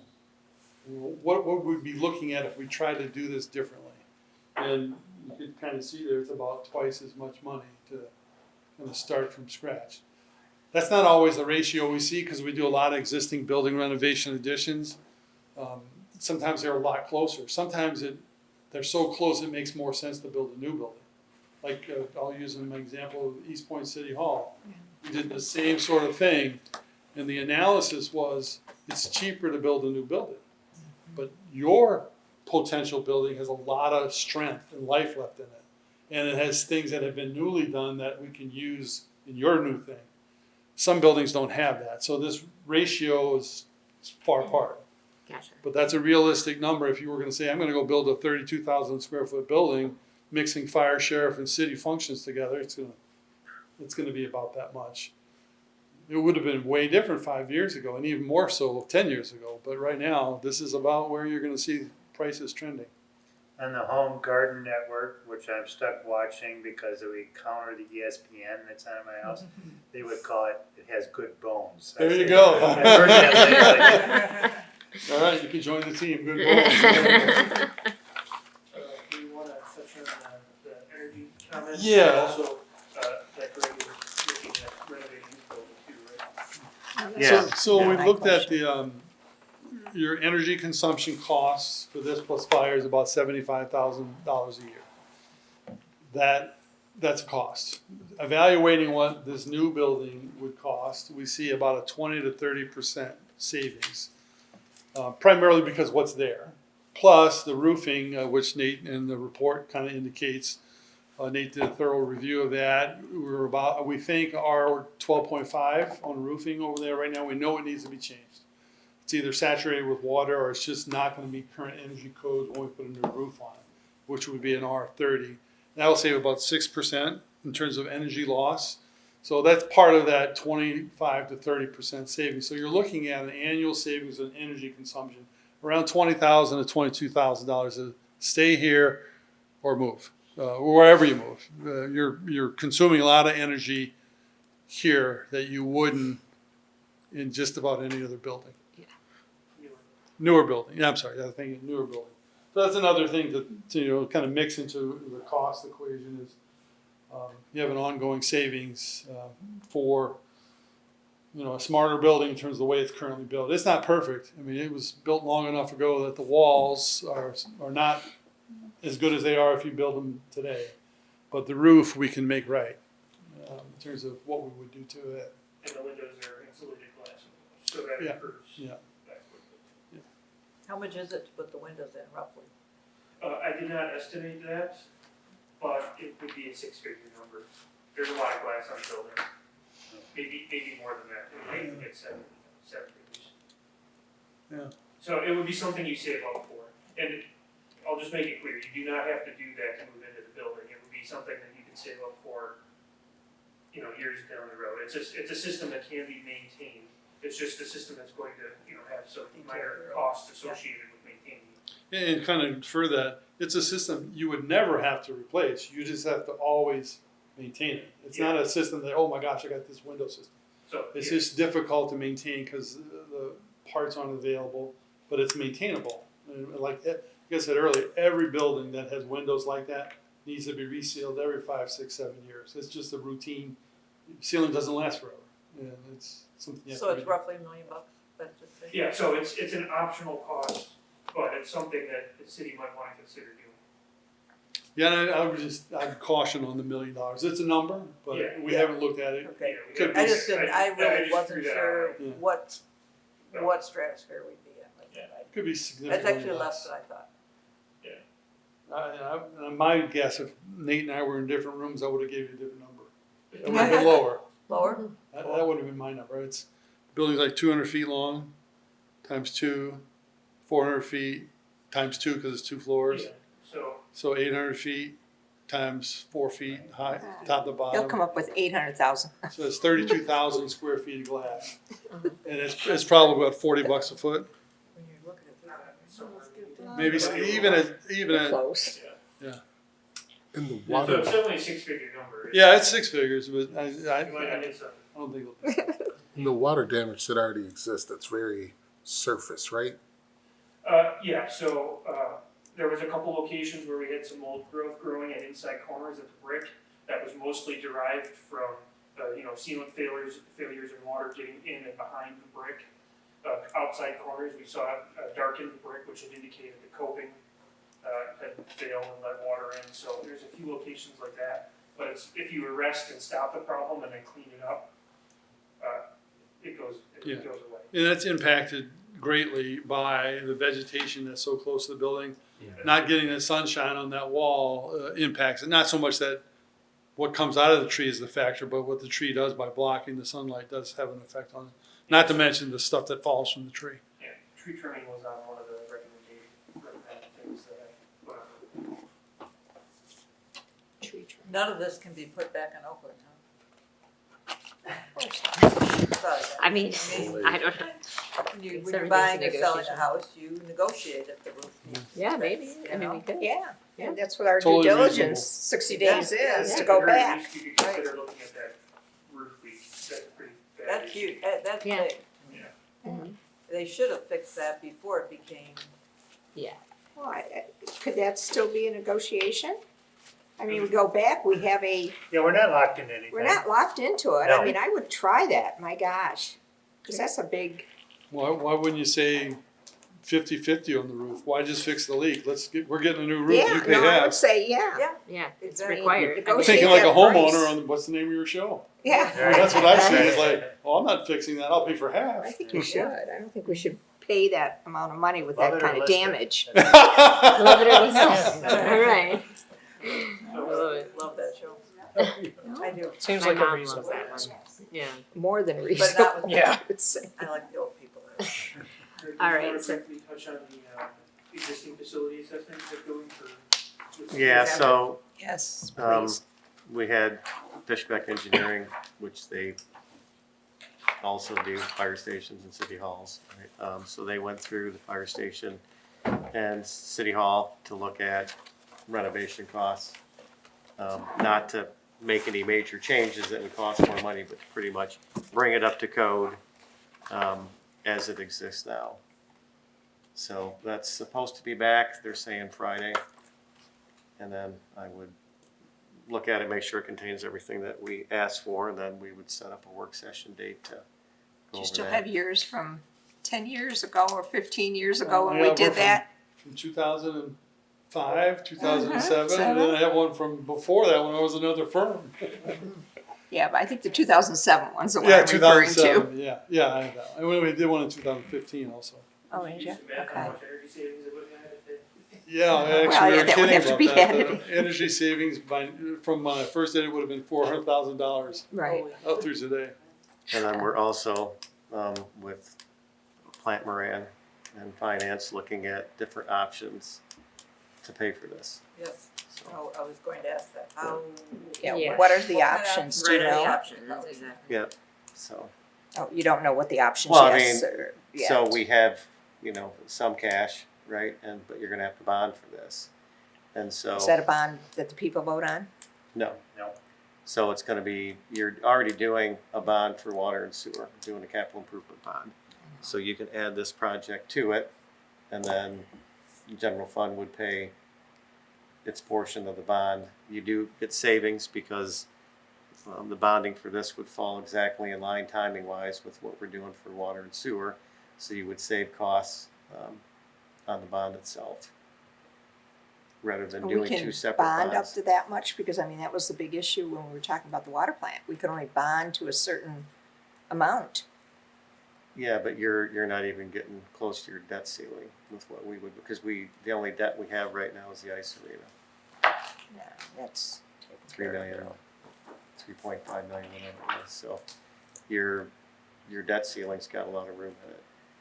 Actually, I should take that back, you do have to count the SRF on that, but you still have plenty of room. We already had a meeting with bond council just to make sure that we're not even close to the ceiling on this, so. But it depends on how you go. You can either bond the whole project, or you can apply some cash to it and lower the bond amount. So we're looking at different models just to see what would work best. And that's a bond that is paid back through to the general We budget. would, that The general portion, fund for right. that portion of it would Right.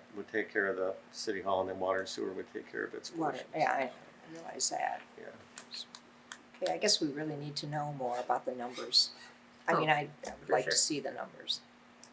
That's the second, well, not second, the third work session of this, right?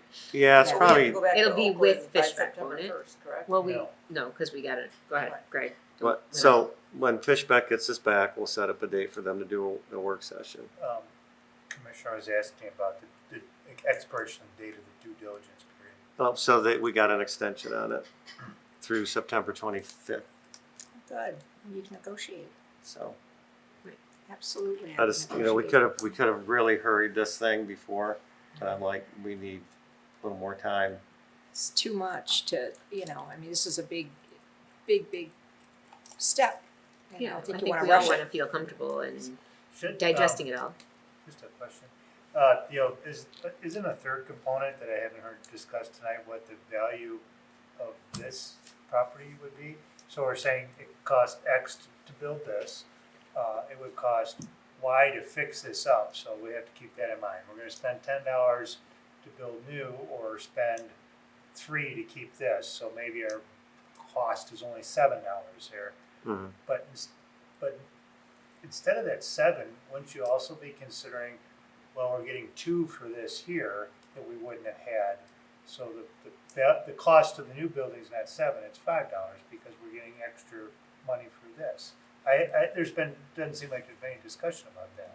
Yeah, but you're assuming we're getting 2 for this property. That's just, yeah. Right, So no, I think- it's an I mean, that's- assumption, but I'm just saying, at some point, it's gotta be Part a of the factor, even if you sit to the bond council, we would like a bond that we could make payments on and not be penalized with, because we're gonna generate revenue somehow from this.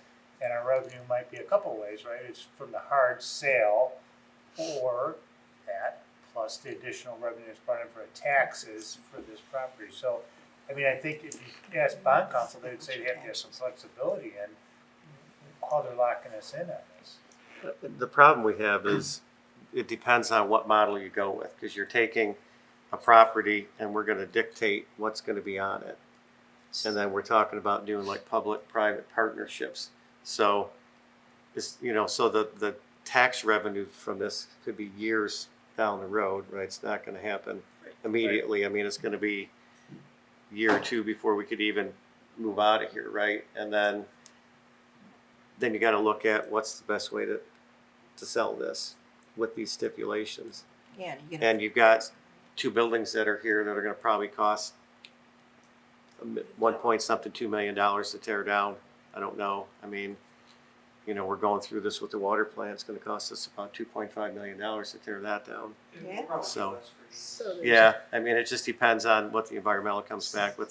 There's asbestos in these buildings, right? So, So you're not gonna gain a lot to So I- put toward that, so I, is what I'm it's thinking. a, It's I get what less you're of a saying, so I factor. look at it like, whatever we get is a cherry on top of the Yeah. icing, I guess, because we just don't know what path we're gonna It may take. be a Well, raisin, not a chair. And I'm Yeah. actually, I feel better if we don't rely on that because then it gives us more flexibility to say, well, we don't have to get as much for this property because we do have stipulations and we do want to have say in what goes here, right? So if we have to sell it for the highest amount because in order to afford things, it gives us less flexibility, right?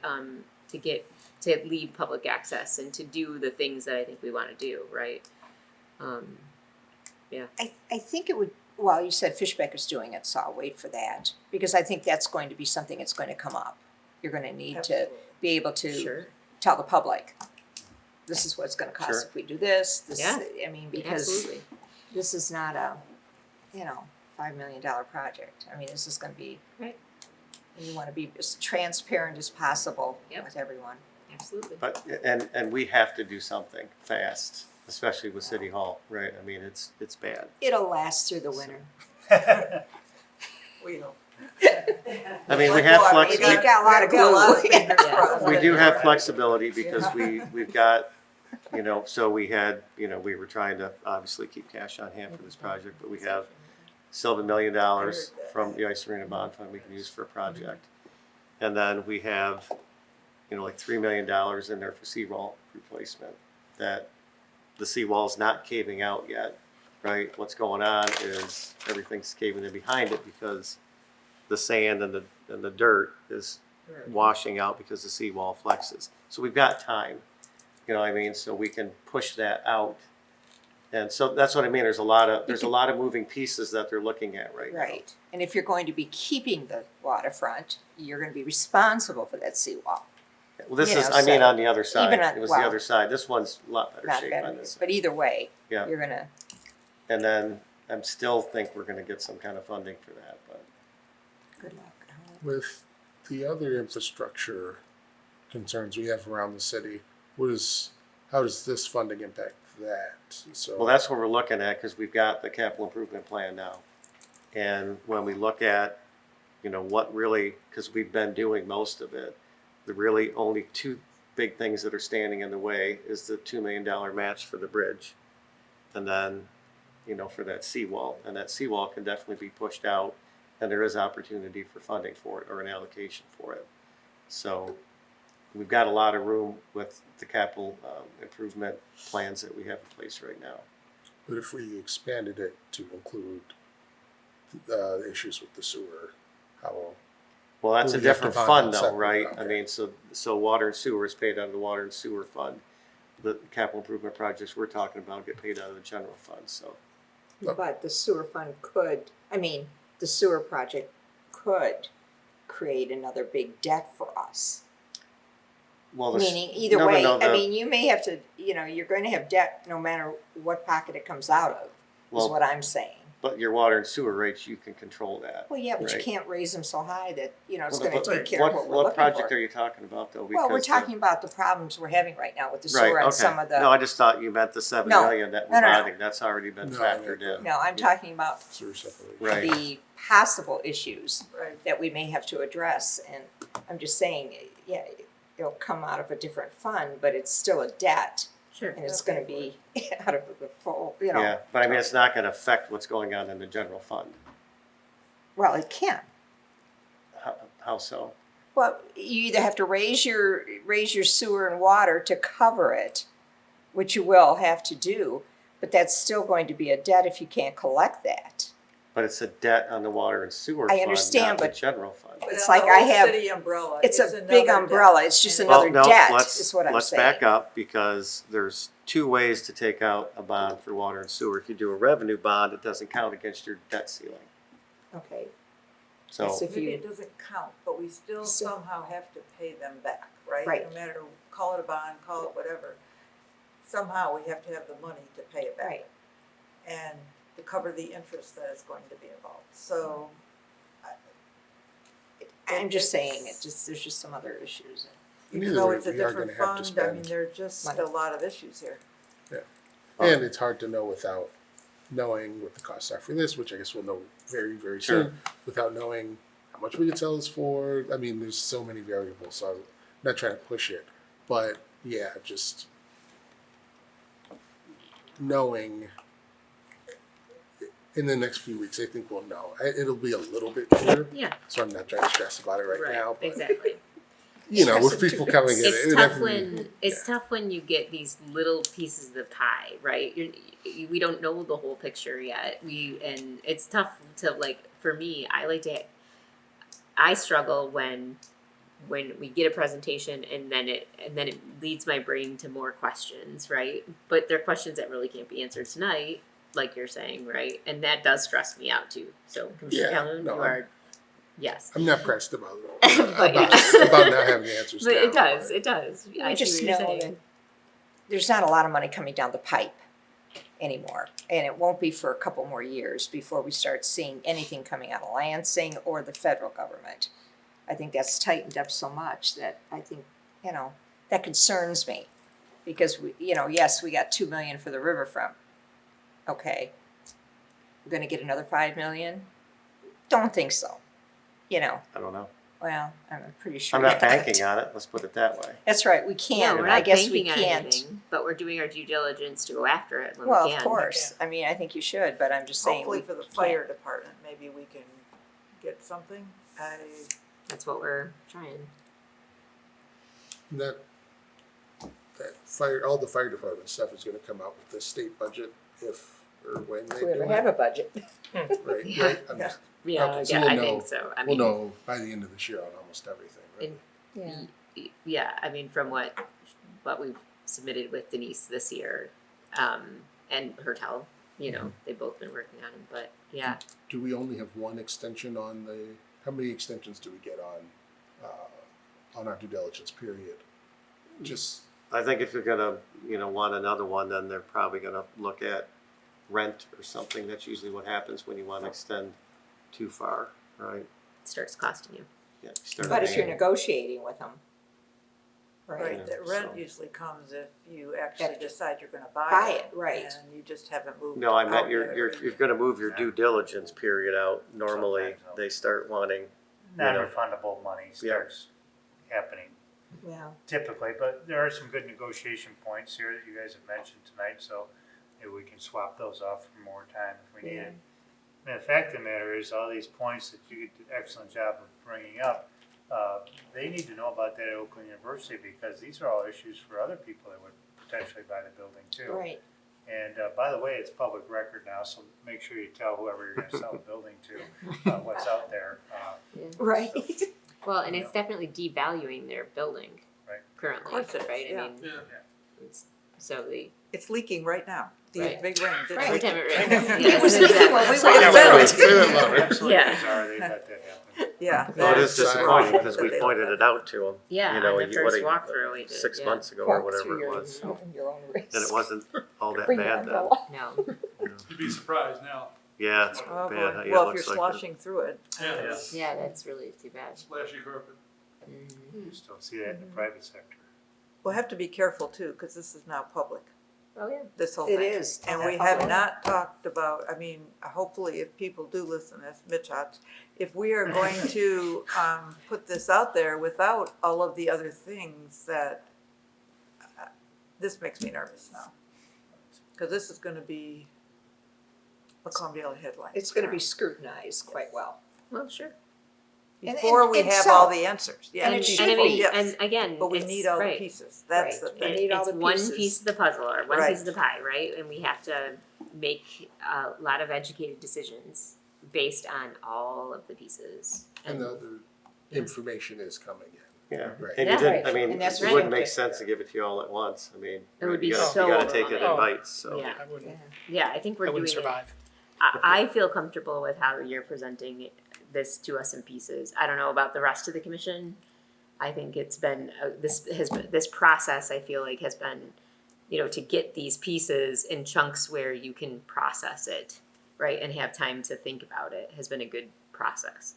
And it matches the timeline of when the information's coming in too. Right. You can only do so much, but it also, we just have to be careful in our thoughts and in our, any public comments or anything, because these other pieces are serious pieces of the Well, I making think, the decision. yeah. That's the biggest thing right now. You could get real excited about this, or you can just, demonize us for it, but you don't know all the other things. I'm sure we'll get a little of both. Oh, I'm sure. yeah, I think it's basically, this is the first step, this is what we're doing, and We're we're looking gonna at have it other steps along the way step by before step, anything yep. else, so I think this is what you have to emphasize is, this is step one, Well, and I think, going back to what Rob said, I think the presentation from the county, and I sent you that documents today, that was a piece of the puzzle too, going back to what is the value of this property. And so that broke it down into the value, not only what the property could bring in the taxes, but what the value is to the rest of the community. And that's just one piece, cause you don't know what you're gonna sell, you don't know Right. what you're gonna build, so I mean. And it's And so this far whole- down the road. I that, mean, all of it is there's risk, right? I mean, it's Yes, just there's like a long way to everything go. in any life decision, especially major ones, there's risk. But we know doing nothing is not an option. Yes, doing So- nothing, especially when you have things happening in City Hall that we have happening right now, so. And I'm glad that we're not banking on. I think we are looking at some scenarios that are not completely ideal and planning for those, which is, we're not banking on every single request we have coming. So that is good to know that, we're looking at real numbers. Yeah, I'm just glad that the bats that have been getting into the building, specifically this room right here, didn't decide to do it tonight. yeah. That's all right. They're harmless. The bat infestation. Bats You say are that, harmless. That's they come really in been here. fun. Yeah. Or the They're probably right up radiator, there right now. the radiator that's between, I know. the radiator They by were Elaine's bats here desk. for a long time. And is there even any fire suppression in here? You mentioned that, and I go, The radiator behind Elaine's desk that, if that's what the asbestos is Uh, for. Greg turns his radiators off in his office, then they start spraying out and flooding the Elaine's area. Remember, we caught a bat that I one mean, it's- time. That's a toxic workplace. You Right over think? my head. You don't do it on purpose. And by the way, our thermostats don't work. Oh, nice. So the only way to control makes the it heat exciting. or the air conditioning in our offices are to turn the radiators off. Well, So, no, what I do is, because if you gotta leave it running so you don't get the leaks, so then I adjust my space heater. yeah. I have a space heater. Yeah, that so goes that's all probably summer. not figured into the energy costs that we'll be saving when we don't all, because my office I have to have one too. You do too. All day. Yep. Yeah. I just figured you use fire pits. There you Fire go. pits and wear Yeah. coats. There you go. Yeah, so there we go. So anyway, we digress. We definitely can't do nothing, but we will. This is one piece of the puzzle. Thank you all. Thank you, Dave. Thank you. Very much. You guys. Thank you did- very much. It was great Very much, it was presentation. great to be here with Very you. good. Any other questions that come up, because I know there will, just don't hesitate to ask. Of course. You Of have a course. digital copy on the USB drive. maybe Excellent. Okay. There are some additional copies of what you have in front of you below. This one is. We have a few copies. That is the copy of the full facility report that we prepared. We didn't go into every individual detail of the observations that we made on the building. Okay. So if you're interested for any reason, I don't know if you Yeah. are or not, but It might be a good thing for us to highlight the negotiable parts of that. That when would be you- good. Oh, that would be when you wonderful. talk to whoever you're going to talk to, because that would be the document to use. Okay. Yeah, Wonderful. Yeah. Yeah, that would be Thank you. really Thank you. helpful. Yeah. that's very helpful. Awesome. So you can distribute those or keep Me them too. in your Want to keep house. this in? One quick question. Yeah, I mean. take On the it tornado another shelter place, but there's- part, I think you said it's a new law that passed, or that In went April, into it effect became in April. a code requirement for buildings of essential service. Okay, so it has to be Storm in the building, shelter. okay. Yeah, so in this building, it would be required because you have a sheriff component. In the fire station, it would be required because it's a fire station. Mhm. If it's within 1,000 feet, you could say, I have one, I'll share, Okay, I see. if it's on a campus. Which might benefit you, I think it's less than 1,000 feet, so it's probably 500 feet to the fire station. But one of them would need a storm shelter. Gotcha. So where is it on this So one? that's something to, It's either in the Factor into the cost PPE right now. room, the new construction of the fire, because it's a lot easier to accomplish than it would be within the existing, or it would be in the sheriff's area, one of those Okay. two. Might make more sense collectively for it to be the sheriff's, because everyone in City Hall would have benefit of easy access. Okay, yeah. It's just a matter of cost. And you can achieve it a lot of different ways. We didn't rule it out one or the other, but our first thought was in PPE. When we do fire stations, we usually put it there. It makes it easier because it's masonry construction, and masonry is an inherently strong material to use in the construction of fire shelter. Yeah. The only, in that other reason for the sheriff's area, it doesn't have a space above it.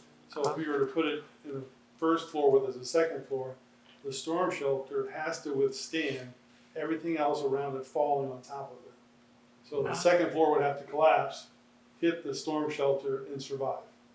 that sounds expensive. Yeah. Can be, depends on good It's good to planning. know, though. Good design keeps it relatively inexpensive. Bad design could See, cost. that's, Yeah. Awesome. Thank you. Thanks, Thank guys. you both. Thank Thank you. you very much. Thank you. Great presentation. Thank you very much. Thank you. Do we have anything for 4B, discussion of city business? one quick question, kind of related to sheriff's substation.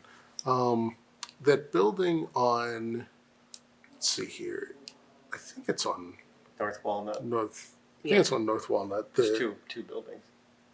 okay. Maybe this is just a question for you then. The housing commission building, is that being used for any, does the housing commission use it now? They were just storing things in there, Mhm. to check and see what they're doing with it. Yep. So they pretty much, what I remember is they always use that, and they had a little police substation in the other building. When I started years ago, that's what was there. They had an office there with the, when the medical Yeah, van would come there once a week. And they would work on that. and I think housing actually started storing stuff in both when the police moved out of there. But, you know, they'd have usually just like things for repairs, and that way, because there's a lot of public housing on that end of town, they didn't have to go back to the, like 50 Church or another storage area. But I can check and see how much they're still using it. Is there, I don't know if it's been something that's been looked into, but is there a world where the sheriff's substation wouldn't be a part of City Hall and there would be any kind of cost savings? I mean, it's gotta, you gotta remember they gotta have a lot of things in it too, right? So will it fit? It might actually cost more to take an Retrofit. existing building, retrofit it, than put them in a, building like this. But I mean, it's a possibility, I suppose. Okay, that was just Yeah, a thought that came up during this. yeah, it's not, they're not very big. I'll have to go back and look at them again. I haven't been in them in years, but. Because, yeah, I didn't realize how much space they used. What, you said 4,200 square feet right now? That was 2,800. 28, Oh, sorry. yeah. Okay, yeah. Less So- than 2,400 and then they added 400. But I Was mean, it? you need, Oh, 20. like I said, you need, locker rooms, you gotta have showers, you gotta have, a lot of things in there. You gotta Yeah. have, Yeah, Storm they gave me shelter. 28. yeah, you gotta have minimum radio equipment and stuff like that, so. And that, this was our police station, so it wasn't easy Mm-hmm. to just move them in there, so. Good to know. Okay. Anyone else got anything? Do we have any commissioner comments? This was With very Maynard. good. No, I mean, I'm glad that, I think they do a very good job. Yeah. I like They that did a Mason- lot in a short period of time. I'm They I'm did. impressed, honestly. No, this was a great presentation. Very clear, straightforward. Yeah, easy to Strongly understand. agree. Yeah. Layman's terms. Same. Right, exactly. Yeah, I didn't have to become an architect in order to understand the presentation. That was really great. Well, anybody else?